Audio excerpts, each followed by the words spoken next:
Olá meus queridos amigos, muito bom dia a todos, voltamos aqui com mais um vídeo no canal. Hoje é quarta-feira, estamos aqui para falar do Vasco, falar do Vascão.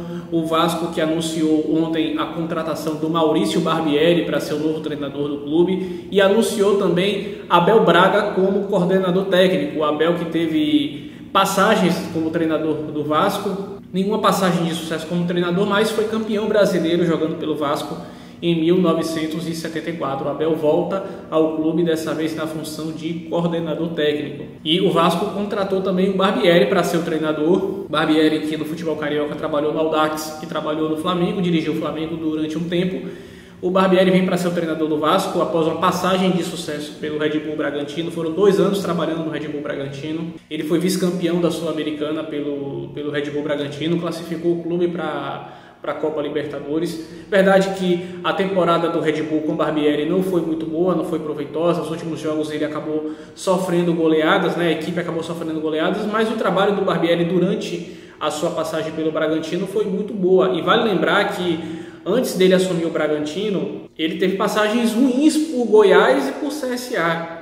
Ele era funcionário do Flamengo, trabalhava na comissão técnica permanente do Flamengo, assumiu o clube depois da saída acho que foi do Carpegiani, e aí o Barbieri assumiu, dirigiu a equipe boa parte daquela temporada, teve bons resultados, acabou sendo substituído pelo Dorival Júnior, mas teve bons resultados durante sua passagem pelo Flamengo, além de um brilhante trabalho no Bragantino. Eu gostava muito de assistir os jogos do Bragantino na época do Barbieri, não sei como vai ser agora, mas eu gostava muito de ver o Bragantino jogar com o Barbieri. O Bragantino jogava o futebol para frente, jogava um futebol ofensivo. Inclusive, eu cheguei a defender a ida do Barbieri para a seleção brasileira. Eu acho, eu acho que não vai acontecer mais, que o Barbieri seria um bom substituto para o Tite na seleção brasileira. Ou ele ou o Fernando Diniz. Acho que o Fernando Diniz é o nome mais experiente, mas eu defendi o nome do Barbieri para ser o treinador da seleção brasileira. Acho que não vai rolar mais. Fiquei feliz que ele veio para o Vasco, né? Melhor ele ter vindo para o Vasco do que ter ido para a seleção brasileira. E gostei do nome do Barbieri, gostei do nome da contratação do Abel. É um cara experiente, um cara que vai saber fazer ali a ligação entre a comissão técnica e a diretoria. E acho que o Vasco está bem servido aí. Espero que 2023 seja um ano muito bom para o Vasco, que o Vasco consiga conquistar títulos e, pelo amor de Deus, voltar a Libertadores, né? E assim, não brigar para não cair, não brigar para não ser rebaixado, né? Porque chega de segunda divisão, a gente não aguenta mais ser segunda divisão, a gente não aguenta mais brigar para não cair, mas tem que brigar na parte de cima agora. Mas o objetivo central desse vídeo não é falar sobre a contratação do Barbieri e do Abel Braga, e sim falar da quantidade de jogadores e profissionais que o Vasco contrata ligados à Internacional e a Bragantino, profissionais e jogadores que saem do Bragantino e vão para o Vasco, e profissionais que saem do Internacional e vai para o Vasco, jogadores, treinadores, né? Até o coordenador técnico mesmo, né? O Abel é um cara muito identificado com o Inter. Recentemente ele teve uma passagem de sucesso como treinador do Inter, quase foi campeão brasileiro. Como o Fabiano Baldasso fala, se o Edenilson tivesse cortado ali um pouquinho da unha do pé, o Internacional teria sido campeão brasileiro com o Abel. E ele, naquela passagem, ele chegou muito desacreditado e acabou sendo vice-campeão, né? Quase ganhou o Campeonato Brasileiro com o Abel. Mas eu quero chamar a atenção aqui para a quantidade de profissionais ligados a Bragantino e a Internacional que são contratados pelo Vasco. Do Bragantino, eu cito aqui Edmar, o Everton, Bruno Tubarão e o próprio Barbieri agora.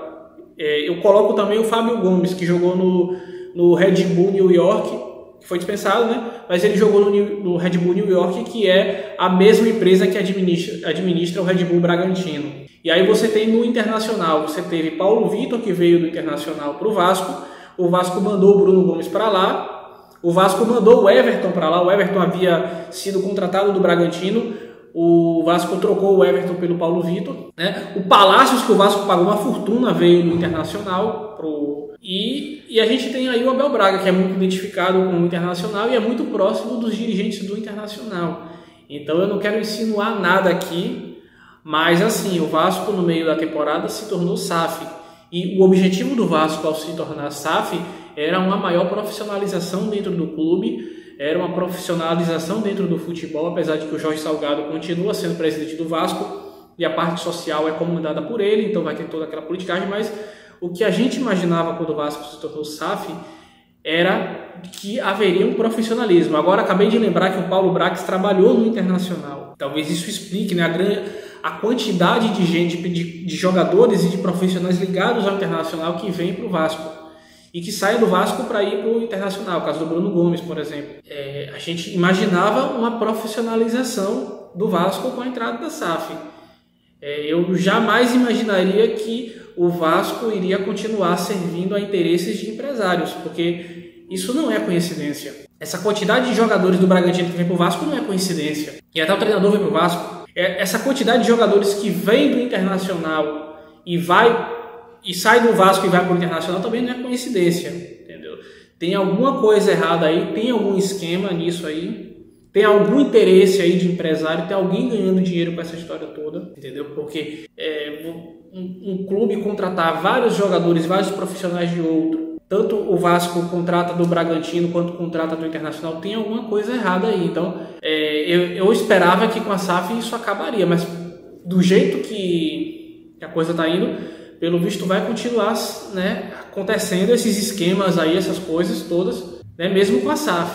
Então, o Vasco ele acerta na escolha do treinador, contrata um bom treinador, mas a forma como isso é feita para mim assim, gera suspeita e está muito na cara que está tendo ali um esquema de empresário, né? Que tem algum empresário ali, através dos diretores, através do treinador, fazendo negociata ali de jogador, de treinador, ganhando comissão, enfim, para você ter essa quantidade de jogadores e profissionais saindo de um clube e indo para outro. E 2 clubes que você tem aí nessa situação com o Vasco, o Internacional e o Bragantino, né? E eu poderia aqui falar de jogadores que saíram do Internacional e foram para o Bragantino, jogadores que saíram do Bragantino e foram para o Internacional, mas isso aqui fica para o outro vídeo.